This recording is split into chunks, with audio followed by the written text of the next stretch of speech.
장바구니 물가를 안정시키겠습니다. 사과와 배, 돼지고기 등 16대 제수상에 오르는 성수 품목을 역대 최대인 27만 톤 공급하겠습니다. 910억 원의 정부 지원을 통해 농축수산물을 최대 50% 할인하고 온누리 상품권 환급 행사 규모와 참여 시장도 대폭 확대하겠습니다. 또한 2월까지 지역사랑 상품권 발행 규모를 4조 원으로 확대하고 할인율과 구매 한도를 대폭 상향해 지역 활기를 불어넣겠습니다.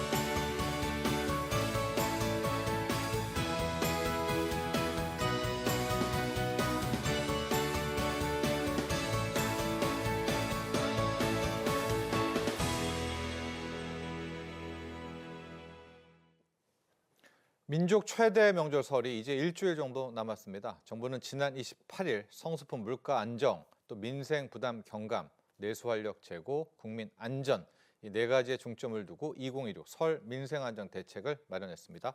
오늘 이 내용 여러분께 소개해드리겠습니다. 강민욱 고려대 경제학과 교수와 함께합니다. 안녕하십니까? 자, 2016 설 민생 안정 대책. 핵심은 역시 성수품 물가 안정일 것 같아요. 여기서부터 바로 출발해 보도록 하겠습니다. 지금 당국은 역대 최대 수준입니다. 27만 톤을 풀겠다 이렇게 전했습니다. 자, 첫 번째부터 시작을 해보죠. 성수품 공급 대책부터 살펴보도록 할까요? 예, 맞습니다. 이제 물가 대책이 정부가 중요시 생각을 하는데요. 이전에 생각해 봐야 될 것이 최근에 코스피도 많이 오르고 또 부동산도 매수는 많지 않았지만 올랐습니다. 네. 그래서 이 코스피랑 부동산이 오르면 자산 가격이 상승되는 효과가 있고 그것이 자산 효과라 그래서 내가 돈이 부자가 됐으니 돈을 더 써도 되겠다. 이게 이제 물가로 이어질 수 있는 위험성이 있습니다. 그래서 물가란 것은 상당히 이제 한번 오르면 내리기가 어렵고 또 오르기 시작하면 관성이 붙는데 지금 설 연휴 기간에 이런 물가가 오를 확률이 상당히 높고 이거에 대해서 정부가 대책을 철저히 세우려고 노력을 하는 것 같습니다. 일단 첫 번째로 27만 톤을 공급을 한다는데요. 네. 그중에서는 이제 배추나 무 그리고 사과, 배 같은 것을 비축해둔 공공 비축물을 이제 정부가 이제 추가로 풀 예정이고, 또한 돼지고기나 소고기 같이 이제 비축하기가 어려운 것들은 생산자 미리 계획을 짜서 도축 시기를 조절함으로써 추가 공급할 계획에 있습니다. 그리고 또한 정부는 이제 할인 행사 같은 것을 지원을 하는데요. 민간 유통업체를 통해서 이제 여러 가지 물건을 사서 이제 선물 세트 같은 걸 사면 최대 50%까지 할인을 해주는데 예. 이것이 이제 민간 업체가 일단 지불을 하고 나중에 정부가 민간 업체한테 할인된 부분에 대해서 일정 부분 정부가 보전하는 형식으로 한다고 합니다. 예. 그런데 또한 이제는 이제 수입품에 대해서도 정부가 물가에 상당히 신경을 쓰고 있습니다. 이 부분이 좀 특색이 있는 부분인데요. 네. 고등어, 바나나, 파인애플 중 이렇게 이런 것에 대해서 할당 관세를 적용한다고 합니다. 이 할당 관세라는 것은 일정 부분까지 이제 관세를 약하게 해서 시장에 낮은 가격으로 공급을 하는 것인데 여기서 특히 주목할 것은 이 할당 관세 품목에는 망고까지 적용이 된다고 합니다. 네. 망고가 대표적인 고급 과일이었죠. 네. 하지만 젊은이들한테 수요가 높아져서 과거에는 이런 망고같이 고급 과일, 그 수입품을 먹는 거에 대해서 정부가 좋지 않게 생각을 했지만 지금은 완전히 시각이 바뀐 것 같습니다. 네. 할당 관세를 통해서 일단 수입 과일, 수입 물품에 대한 가격도 함께 관리한다는 거고요. 온누리 상품권 행사도 보죠. 이게 뭐 물가 자체를 떨어뜨리는 건 아니지만은 그 할인율 확대 때문에 장 보러 갈 때는 약간 체감 효과는 있을 것 같습니다. 예, 온누리 상품권은 이제 전통 시장과 상생을 위해 지금 현재 온라인 시장이 발달하고 대형마트가 발달된 현대사에서는 전통 시장이 상당히 경쟁에서 뒤처져 있는데 이런 상생을 위해서 이제 정부가 이제 할인으로서 파는 그런 상품권이죠. 예를 들어서 10만 원짜리 상품권을 9만 원에 살 수 있는 것이죠. 그래서 이제 만 원의 이익을 보는데 이번 같은 경우는 이거에 플러스해서 추가적인 혜택 정책인데요. 그것이 환급입니다. 환급. 그러니까 예를 들어서 구체적으로 국내 농축산물에 대해서 3만 4천 원 이상을 사게 되면 온누리 상품권을 만 원 정도 환급을 한다고 하고 6만 7천 원 이상을 사면 2만 원을 환급을 받는데 이것이 상당히 소비자한테는 매력적인 그런 대책인 것 같습니다. 예. 자, 온누리 상품권 환급 행사까지도 함께 있고요. 또 물가 안정을 위해서 당국이 불시에 이제 점검을 하게 되는 현장 점검 대책도 마련해 있고 잘한 쪽은 또 칭찬도 합니다. 물가 안정에 노력한 지역경제 상점은 착한 가격업소로 정하겠다. 약간 당근과 채찍을 함께 가는 거네요. 예, 맞습니다. 당근과 채찍 정책이고 처벌은 세게 하고 또 칭찬은 또 세게 하겠다. 이 두 가지 방향의 정책인데요. 일단 바가지 요금에 대해서 철저하게 조사를 하겠다. 이 바가지 요금은 저도 많이 겪어봤지만 평소에는 이제 뭐 노래방이나 당구장이 1시간에 만 원을 하면 또 설 연휴 기간에서는 2만 원으로 갑자기 올려서 이런 경우가 많은데 이런 거에 대해서 정부가 철저히 조사를 하고 또한 24시간 신고 접수를 받겠다. 그래서 정부가 이것에 대해서 굉장히 신경을 쓰는 것 같습니다.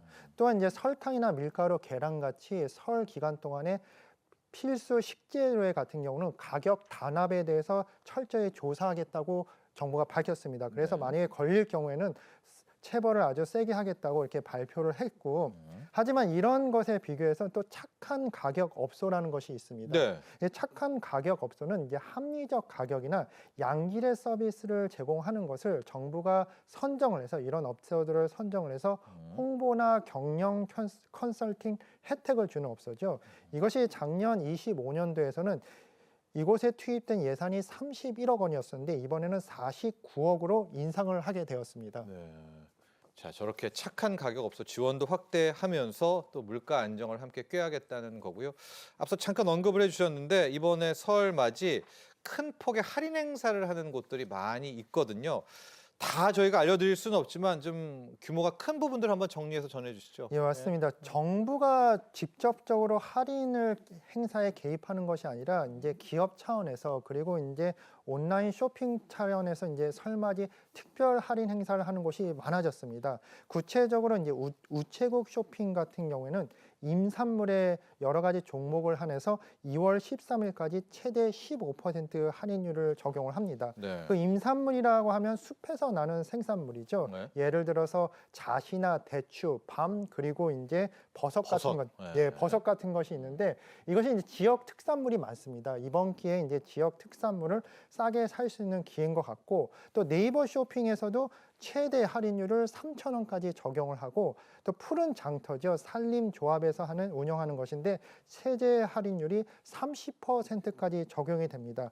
이렇게 여러 가지 기업 차원에서 이렇게 할인 행사를 하는 것은 이제 두 가지 효과를 볼 수 있는데 공급자 입장에서는 이번에 지역 특산물을 알릴 수 있는 선전 홍보의 기회가 된다는 것입니다. 마케팅 비용에서 저렴한 가격에 공급하더라도 이번에 확실히 소비자한테 우리 상품이 우수하다는 것을 각인시켜주자 이런 효과가 있는 것이고 물론 소비자한테도 이번 기회에 국내에서 나는 국내 특산물에 대해서 우리가 접할 수 있는 좋은 기회인 것 같습니다. 자, 이렇게 물가 안정 대책 봤고요. 두 번째는 민생 부담 경감 대책입니다. 우리 서민분들 또 중산층은 이렇게 물가 떨어지는 것도 좋지만 당장 참 급전이 많이 필요합니다. 그래서 금융지원 대책도 준비를 한 것 같은데요. 자, 서민층을 위한 금융지원 대책들 짚어볼까요? 예, 서민 금융에 대해서 정부가 무려 1조 1천억 원을 이 설 연휴 기간에 투입을 하는데요. 기본적으로 돈벌이가 쉽지 않고 신용도가 낮은 사람들의 대출 지원이 주를 이루는데 우리가 이제 대표적인 것이 햇살론이 있습니다. 이 햇살론에 대해서 지원하는 것을 거의 1조 가까이 지원을 합니다. 또 이 지원 대상 중에서는 대학생이나 취중생의 청년층 소액 지원을 하기 위해서 정부가 특별히 자금을 마련했는데요. 이 취준생 같은 경우는 상당히 설 연휴 기간이 이제 서러운 기간입니다. 맞아요. 예, 이제 사회에 진출해야 되는데 아직 진출은 못했고 네. 수입은 없는데 이제 또 사회 진출하는 단계에서 지출은 엄청나게 늘어나고 또 친척들은 이제 취직을 했나 이런 질문부터 하면 상당히 대답하기가 어려운데 돈 쓸 곳이 많죠. 예, 돈 쓸 나이 때. 곳이 많습니다. 예. 그래서 이제 햇살론에서도 이런 사람들을 위해서 햇살론 유스라는 게 있습니다. 유스 그런 햇살론을 통해서 정부가 추가적으로 대출 지원을 할 계획이 있습니다. 또한 여러 가지 다른 그런 것들인데 임금체불 청산 제도라가 있죠. 그 회사가 어려워져서 임금을 지불하지 못했을 경우 정부가 먼저 지불을 하고 나중에 그 기업이나 회사를 통해서 돈을 되돌려 받는 것인데요.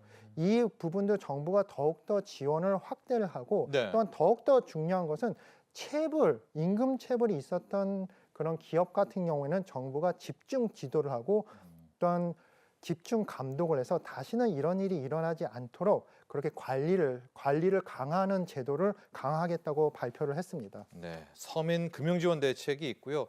약간 간접적이기는 하지만 통신비 경감 대책 그리고 에너지 바우처 등도 이번에 함께 포함이 되어 있는 것 같은데 통신비 관련한 부분, 통신 지원책 여기서부터 좀 시작해 볼까요?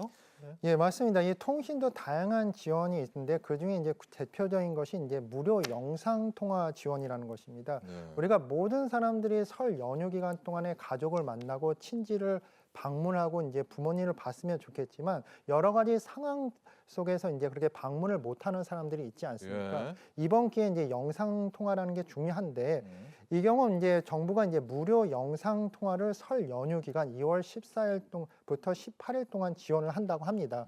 이 지원 조건은 있지만은 일단 알뜰폰 가입자 같은 경우는 신청 없이 예. 바로 사용할 수 있다고 합니다. 자, 에너지 관련한 것도 한번 보도록 할까요? 여러 가지 뭐 에너지 바우처 등도 준비되어 있죠. 예, 맞습니다. 에너지 바우처도 준비가 돼 있고 특히 유류세 이제 인하 등등. 유류세 예, 인하가 있는데 설 연휴 이동에 같은 경우는 설 연휴 기간에는 이동이 상당히 많죠. 그래서 이제 유류세에 대해서 부담을 가지는데 정부가 이 유류세 인하를 위해서 2월 28일까지 인하를 하는데 네. 대표적으로 휘발유 같은 경우는 한 7% 인하하는 데 도움을 주고 이제 경유, LPG까지 7에서 10% 정도 유류세를 인하하는데 정부가 지원을 할 계획에 있습니다. 네. 자, 그리고 또 1학기 학자금 대출 금리를 1.7%로 동결한다. 이런 내용들도 다 명절 기간에 한번 설 대책으로 나와 있고요. 소상공인과 중소기업을 위한 지원 대책도 함께 있습니다. 39조 3천억, 역대 최대인 것 같은데 거의 40조 가까운 신규 자금이 우리 소상공인분들 또 중소기업을 지원하는 데 사용하게 됩니다. 이 내용도 좀 전해주시죠. 예, 맞습니다. 이제 소상공인 중소기업들은 정부에서 상당히 중요한 거죠. 이제 코스피 시장이 상승이 되고 많은 대기업 수출 기업들은 굉장히 대한민국에서 잘 나가고 자금을 축적을 했는데 상대적으로 소상공인 중소기업들은 아직까지도 어려움을 겪는 네. 사람들이 많습니다. 겪는 단체가 많은데 특히 명절 기간에 어려운데요. 명절 기간에는 거래처가 일단 쉬고 또 수입이 많이 줄어듭니다. 또한 지역에 따라서는 소매업, 음식업, 숙박업을 하는 데서는 상당히 이중 어려움을 겪을 수 있는데요. 정부가 이것을 감안해서 역대 최대 규모인 이 명절 기간의 최대 규모인 39조 3천억을 투입을 합니다. 네. 이 중에 이제 39조가 이제 대출에 관한 지원이고 나머지는 이제 보증에 관한 지원인데 네. 이 설 연휴 기간에 이렇게 지원을 받음으로써 실제적으로 그 어려움을 극복할 수 있고 이 이후에도 내수 경제에 도움이 될 것을 기대를 하고 있습니다. 자, 저기 보면 여기 경영안정 바우처 지급 대상 및 금액도 있습니다. 지급 대상 한번 보도록 할까요? 연 매출 1억 400만 원 미만, 또 소상공인 약 230만 명을 대상으로 해서 경영안정 바우처라는 것도 함께 이번에 지원을 하면서 설 명절에 대한 대책들 마련해 가고 있고요. 세 번째, 내수 활력 하는 방안으로 가보겠죠. 지역 관광 활성화를 위해서 나오는 부분, 관광지 무료 개방 등이 이제 올해도 포함이 된 것 같습니다. 이 내수 활력 쪽 시작을 해보도록 하죠. 예, 맞습니다. 내수 활력을 통해서 여러 가지 이제 교통도 지원하고 관광지 주차장을 지원하고 종합적인 대책이 있습니다. 일단 관광지부터 먼저 보면 국가 소유의 이제 미술관이나 국가유산 관광지에 대해서 무료 개방을 합니다. 2월 네. 14일부터 2월 18일까지인데 제가 이제 눈길을 끄는 것은 이제 4대 궁궐이죠. 경복궁, 창덕궁, 창경궁, 덕수궁에 대해서 무료 개방을 무료죠. 하는데 네. 제가 이제 가끔씩 이제 아이들을 이런 데 데리고 가면 상당히 좋아하는데 저도 이제 가봐야 되지 않을까 이번 기회에 이 정보를 알게 되었습니다. 그리고 예. 또한 국립자연휴양림, 국립수목원들도 입장료가 무료인데 이것도 이제 정부의 웹사이트에서 잘 확인해서 이용을 해보시는 것도 상당히 좋을 것 같습니다. 네. 일단 여러 가지 교통에 대해서도 지원이 되는데요. 연휴 기간 4일 동안에 고속도로 통행료가 전액 면제입니다. 네. 저도 이제 연휴 기간 동안에 이제 영종도에 친지가 있어서 방문을 하는데 네. 인천국제공항 고속도로를 타게 됩니다. 네. 이것도 이제 통행료가 면제이기 때문에 잘 알아보시고 계획을 세우시면 될 것 같습니다. 예. 그리고 또한 도로뿐만 아니라 철도도 많이 이용을 하죠. 네. KTX나 SRT 이런 것의 일부 열차에 대해서 30에서 50% 지원이 가능하고 또한 인구 감소 지역으로 지정된 데에서는 이제 50%까지 할인이 네. 된다고 합니다. 역기성이요. 네. 저 지금 표로 나와 있으니까요. 잘 하나씩 꼼꼼히 확인해 보시면 좋을 것 같습니다. 또 국가운영연한에선 주차비 무료되는 점들도 확인하시기 바라고요. 그 내수활력 쪽에서 앞서 잠깐 이제 온누리 상품권 이야기를 했는데 지역사랑 상품권과 온누리 상품권이 결합하는 이 부분이 또 내수활력으로도 포함이 되거든요. 4조 원대 규모로 확대 발행한다고 하죠. 예, 온누리 상품권뿐만 아니라 지역 상황 상품권도 정부가 이제 확대 발행할 생각인데요. 지역 사랑 상품권은 이제 지역 화폐라는 것입니다. 온누리 상품권은 이제 전통 시장에서 전국 전통 맞아요. 시장에서 쓸 수 있는 거고 지역 상품 사랑 상품권은 그 지역에서만 사용할 수 있는 것이죠. 이것이 이제 이번 정부 입장에서는 상당히 야심차게 준비하는 그런 정책인데 실질적으로 이제 이거에 대한 취지를 좀 간단하게 설명을 드리면 일반 화폐로서 지역에 근무하신 분이 화폐로서 임금을 받으면 그 지역에서 쓸 확률이 상당히 적습니다. 지금까지 온라인 그런 상품이 많아지고 만약에 쿠팡에서 그 자기가 임금 받은 걸 쓰게 되면 그 돈이 뭐냐면 그 지역에서 쓰이는 것이 아니라 결국 서울이나 대도시로서 돈 흐름이 나가게 됨으로써 지역 불균형 현상이 더욱더 강화가 되는데 지역 상랑 상품권은 그 지역에서만 쓸 수 있어서 지역 경제 순환에 상당히 도움이 된다는 것입니다. 근데 이것에 대해서 이번 정부가 이번에 이제 설 연휴를 바탕으로 할인율을 인상을 했습니다. 실제적으로 이제 지역 사랑 상품권이 10% 할인율이면 10만 원짜리를 9만 원에 살 수 있는데요. 예를 들어서 이제 이 할인율이 많이 인상이 됐습니다. 예를 들어서 강원 행성군 같은 경우는 10%의 할인율이 이제 15%로 할인이 됐고 이런 식으로 전국 66개 지역에서 할인율이 인상이 되고 또 1인당 구매 한도도 향상이 됐습니다. 예를 들어서 경기 파주시 같은 경우는 70만 원까지 1인당 구매를 할 수 있었는데 100만 원까지 구매할 수 있게 이렇게 바뀌었습니다. 네. 자, 마지막은 안전대책인데요. 현재 정부는 응급 의료, 교통안전 등 정부 합동 24시간 상황관리 체계를 운영해서 정말 철저하게 안전관리를 지킬 그럴 생각이고요. 설 연휴 기간 운영, 의료기관 정보 확인 여러분 꼭 필수입니다. 저희 나가게 될 것 같은데요. 응급의료 포털도 확인할 수가 있겠고 응급 똑똑 앱 보셔도 되고요. 129번을 통해 가지고 설 명절 때 아프시면 안 되겠지만 이제 주변에 있는 이런 의료기관도 확인하시기 바랍니다. 자, 지금까지 도움 말씀에 강민욱 고려대 경제학과 교수와 함께했습니다. 오늘 감사합니다.